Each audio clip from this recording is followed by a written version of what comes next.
Umat Islam ini dikasih Quran sudah 14 abad tetapi tidak mendapatkan berkah dari Al-Quran, dan mereka menjadi pengikut dunia barat kapitalistik, hedonistik, dan mania. Nek tak terus ke jadi ayatullah gitu, gue terus jadi jadi pro HTI, wah jadi nesoni gue. Saya sebenarnya punya banyak cerita soal ini, tapi nanti jadi ngomong Indonesia. Nah, saya tidak mau ngomong Indonesia. Saya ingin ngomong berkah Anda aja. Oke. Jadi ada dialektika, ada sebab akibat. Kalau kamu benar-benar tak butuh Rabbah hadzal bait, kalau engkau menyerahkan diri dan mengabdi benar kepada sing duwe Ka'bah, sing duwe urip iki, maka Anda dapat jaminan dari beliau, dari Allah, ora arep ngelih, ora, Anda dibebaskan dari kelaparan, dan Anda dibebaskan dari rasa takut. Pertama, Anda tahu seluruh sistem di dunia ini adalah hasil dari manusia yang takut lapar dan mengalami ketakutan tiap hari. Setiap capres takut nggak jadi capres, nggak jadi presiden. Betul nggak? Orang sudah sangat kaya, takut itu tidak cukup sehingga terus menumpuk kekayaan. Karena kaya bagi dia adalah tumpukan harta. Di dalam Al-Quran, Anda kalau mau belajar, kaya itu bukan itu, beruntung itu bukan itu. Di surat yang tadi, yang matrobah tadi kan ada yang pihak kanan, ada pihak kiri, dan Allah selalu menyebut terbalik dari ideologi dunia. Tuh, terbalik. Misalnya kalau saya di surga itu ashabul yamin, gitu, ya, ashabul jannati humul faizun. Jadi orang yang beruntung adalah ahli surga. Lah, ahli surga itu parameternya bukan soal kaya harta dan seterusnya. Jadi sistem koperasi ini lahir karena percaya kepada at-amau min ju' wa amau min khauf, anggir gue bareng-bareng. Seluruh keputusan Menteri Keuangan, Menteri Ekonomi, Menteri Perdagangan, seluruh polisi negara-negara di dunia itu adalah hasil pikiran dari orang-orang yang takut kelaparan dan takut ketakutan. Semuanya. Maka rumusnya orang yang dekat sama Allah adalah la khaufun alaihim wa lahum yahzanun. Tidak ada rasa takut dalam dirinya dan tidak ada rasa sedih dalam hatinya.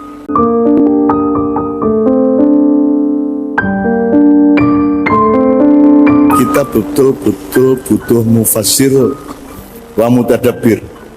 Kalau dalam Al-Quran, tafsir itu kan interpretasi. Nah, selama ini yang boleh hidup dan yang dikembangkan adalah tafsir. Padahal dalam Al-Quran sebenarnya tidak ada tafsir. Yang ada adalah tadabbur. Tadabbur itu bedanya gini. Kalau tafsir itu menginterpretasi tanpa tanggung jawab di luar intelektualitas. Tapi kalau tadabbur itu menafsirkan tapi dengan tanggung jawab akhlak. Jadi tadabbur itu artinya, aduh, nek cara Jawa niki itu dari kata dubur. Tadabbur itu pokoknya wong uripe apik, mangane bener, kuwi nek taine apik ngono lho. Ya, itu makanya tadabbur. Jadi Anda sekarang punya hak untuk membaca Quran, memahaminya, menafsirkannya. Ikatannya dan parameternya bukan tafsirmu ampuh apa ora, ning marake uripmu luwih apik apa ora. Bahkan tafsir rada kliru ora apa-apa, asar hasilnya kowe uripmu luwih apik. Itu namanya tadabbur. Maka di Ma'iyah kita tradisikan tadabbur. Tafsir juga harus, tetapi dia diikat oleh tadabbur. Nah, beliau ini saya harapkan betul untuk terbit bukunya Tafsir Jaliliyah atau Tadabbur Jaliliyah, karena beliau sangat luar biasa. Dan di Indonesia ini tidak hidup, ijtihad itu tidak hidup sama sekali. Hidupnya ya kecil-kecil. Ijtihad itu apa mas? Ijtihad itu memahami padi sampai menjadi beras, memahami beras sehingga punya ide untuk memasak jadi nasi. Nasi juga dikembangkan dengan ijtihad menjadi nasi goreng, nasi kebuli, nasi uduk, nasi buas, macam-macam. Itu namanya ijtihad. Dan tradisi ijtihad itu hampir tidak ada dalam Islam. Semua hasil ijtihad yang dialami umat Islam dari barat. Bahkan sekolahan ibtidaiyah itu sekolah dasar, elementary school. Madrasah Sanawiyah itu sekolah menengah pertama, aliyah SMA. Jadi struktur berpikirnya barat. Padahal kita punya Quran yang memang struktur berpikirnya sama sekali berbeda. Misalnya yang beliau tadi misalnya mengatakan, coba yang tadi ayat apa tadi? Misalnya al-baladid. Au miskinan dza matrobah. Coba Anda cari semua Quran di handphone Anda yang ada terjemahannya. Itu di situ terjemahannya orang-orang miskin yang sangat fakir. Ini kata fakir ini kok tadi fakir. Itu matrobah itu kan orang yang berbelepotan debu dari kata turobun sing tangannya ini gupak lemah mergo kerja kasar. Matrobah itu. Nah, beliau menafsir mentadaburi kan apa? Loh nek kae sing mufasir kae pancen ora tau nang gerdu, ora tau nang warung, ora tau nang sawah, tangannya ya ora tau kotor. Akhirnya dia menyebutnya yang sangat fakir. Iki resmi loh terjemahan Quran loh ini. Kemenak loh ini. Itu ya. Di sini sekarang ini kita mendengar matroba dari kata turobun. Nah, matroba adalah orang yang belepotan debu di tangannya, berarti kayak pekerja kasar, ya kuli pasar, apa segala macam, orang yang paling bawah secara ekonomi. Nah, secara nasional kita tidak dapat seperti secara internasional juga tidak dapat. Maka mohon, apalagi saya mendengar bahwa di operasi ini memakai cara berpikir Asmaul Husna. Asmaul Husna itu sebuah kurikulum, sebuah outline ilmu. Kemarin saya di pesantren di Merbah, Gunung Kidul, Sleman. Saya tanya sama ustadz-ustadznya, saya jebak mereka. Ustadz, tolong sebutkan 2 pelajaran umum di madrasah sampean dan 2 pelajaran Islam. Terus mereka sebut yang umum itu hisab sama matematika sama IPA. Terus yang pelajaran Islam ada tarikh Islam sama fikih. Terus saya tanya, matematika itu bahasa Arabnya apa? Hisab. Urusanmu sama Allah nomor 1 apa? Dihisab. Jadi hisab itu pelajaran agama, pelajaran umum. Ini yang jadi teman-teman sekalian, umat Islam ini dikasih Quran sudah 14 abad tetapi tidak mendapatkan berkah dari Al-Quran, dan mereka menjadi pengikut dunia barat kapitalistik, hedonistik, dan mania. Nek tak terus kita tadi ayatullah gitu, gue terus jadi jadi pro HTI, wah jadi nesoni kan. Jadi maksud saya gini teman sekalian, ayo digelediki, dicicil moga siti apa yang beliau. Menurut saya kalau beliau sebulan sekali diundang di sini, apalagi dia anggota, jadi tanggung jawab memang gitu kan. Sebulan sekali ono ngumpuk ngene iki gitu ya. Nyicil tafsir dari tafsir koperasi kita. Setiap iki apik banget. Matrobah itu tidak pernah diterjemahkan sebagai belepotan debu, belepotan nek cara Jawane. Nek wong ora tau ning sawah, ora tau ning warung, mesti ora ndek kata belepotan. Jadi penerjemah Quran di Indonesia ini adalah priayi-priayi yang tidak pernah, mungkin ora tau utang barang, atau ngerti caranya utang. Saya sebenarnya punya banyak cerita soal ini, tapi nanti jadi ngomong Indonesia. Nah, saya tidak mau ngomong Indonesia. Saya ingin ngomong berkah Anda aja. Oke. Sekarang kita gini. Saya merefleksi sedikit. Jadi kan beliau tadi pedomannya kan fal ya'budu rabb hadzal bait alladzi at'amahum min ju' wa amanahum min khauf. Jadi ada dialektika, ada sebab akibat. Kalau kamu benar-benar tak butuh Rabb hadzal bait, kalau engkau menyerahkan diri dan mengabdi benar kepada sing duwe Ka'bah, sing duwe urip iki, maka Anda dapat jaminan dari beliau, dari Allah, ora arep ngelih, ora Anda dibebaskan dari kelaparan dan Anda dibebaskan dari rasa takut.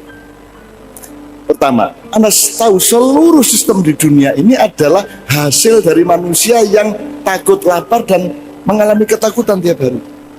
Setiap capres takut nggak jadi capres, dia jadi presiden. Betul enggak? Orang sudah sangat kaya, takut itu tidak cukup sehingga terus menumpuk kekayaan. Karena kaya bagi dia adalah tumpukan harta. Di dalam Al-Quran, Anda kalau mau belajar, kaya itu bukan itu, beruntung itu bukan itu. Di surat yang tadi, yang matrobah tadi kan ada yang pihak kanan, ada pihak kiri, dan Allah selalu menyebut terbalik dari ideologi dunia. Terbalik. Misalnya kalau saya di surga itu ashabul yamin, gitu, ya, ashabul jannati humul faizun. Jadi orang yang beruntung adalah ahli surga. Lah, ahli surga itu parameternya bukan soal kaya harta dan seterusnya. Jadi sistem koperasi ini lahir karena percaya kepada at'amau min ju' wa amanu min khauf, anggir kowe bareng-bareng. Seluruh keputusan Menteri Keuangan, Menteri Ekonomi, Menteri Perdagangan, seluruh polisi negara-negara di dunia itu adalah hasil pikiran dari orang-orang yang takut kelaparan dan takut ketakutan. Semuanya. Maka rumusnya orang yang dekat sama Allah adalah la khaufun alaihim wa lahum yahzanun. Tidak ada rasa takut dalam dirinya dan tidak ada rasa sedih dalam hatinya. Beliau tadi mengatakan inna khalaqnal insana fi kabad. Wis nek dasar iki pokoke kowe digawe penuh ancaman. Ning gari kowe tak kandhani gelem ora, tak tuntun gelem ora. Wis saiki ngono kuwi sedih ora. Jadi kowe sedih ora mergo kahanan tapi mergo kowene piye nang kahanan kuwi. Kowe sugih ora mergo duitmu pira, hartamu pira, ning mergo piye sikapmu kepada yang Anda punya itu. Duit 10.000 akeh positif ora gumantung duite, ning gumantung konsep uripmu di dalam perspektif at'amahum min ju' wa amanu min khauf. Jadi Quran itu sangat berdiskusi, sangat berdialog. Nanti kalau pengajian di sini bulanan sama beliau tanya, Syekh, mbok dikasih tahu ayat yang tidak ada di Quran. Piye benar tapi ayat kok orang itu lebih banyak ayat yang tidak difirmankan dibanding ayat yang difirmankan. Kalau sebuah ayat difirmankan diteruske karo uteke karo atine karo ada ayat berikutnya tapi tidak resmi di misalnya fadri biasokal bakar gepuk pukulkan tongkatmu di laut. Terus Nabi Musa ya, terus lautnya terbelah. Rumangsamu segorone ora dikongkon kok. Apa sing dikongkon Nabi Musa tok gepuke. Jadi ada ayat yang lain. Belai sepiro, mulai saka ngendi, berapa lama membelahnya. Kan ada aturannya dari Allah. Tapi kan tidak diomongkan di Al-Qur'an. Mergo Anda punya akal, Anda punya imajinasi, Anda punya ikhtiar, Anda punya simulasi.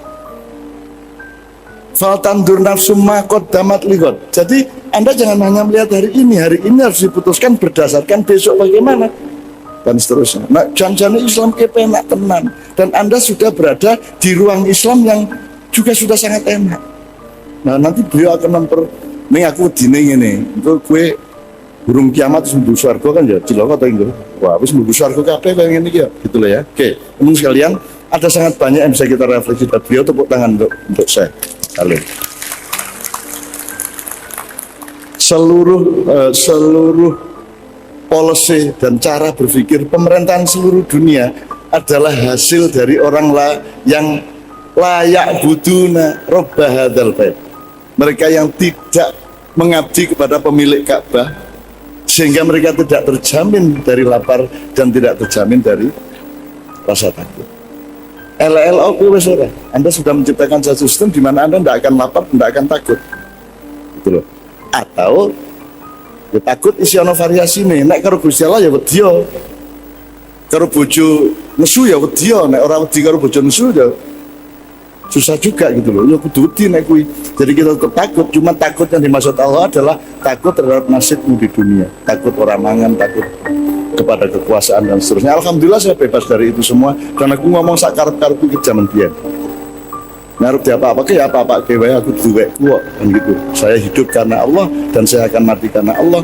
Manusia sudah pernah membunuh saya sudah pernah disantet berulang kali, saya sudah pernah diapa-apain sampai geletak, tidak karuan saya pernah, tapi kan hidup saya milik Allah bukan milik saya, sehingga saya juga tidak urusan sama orang yang menyakiti saya.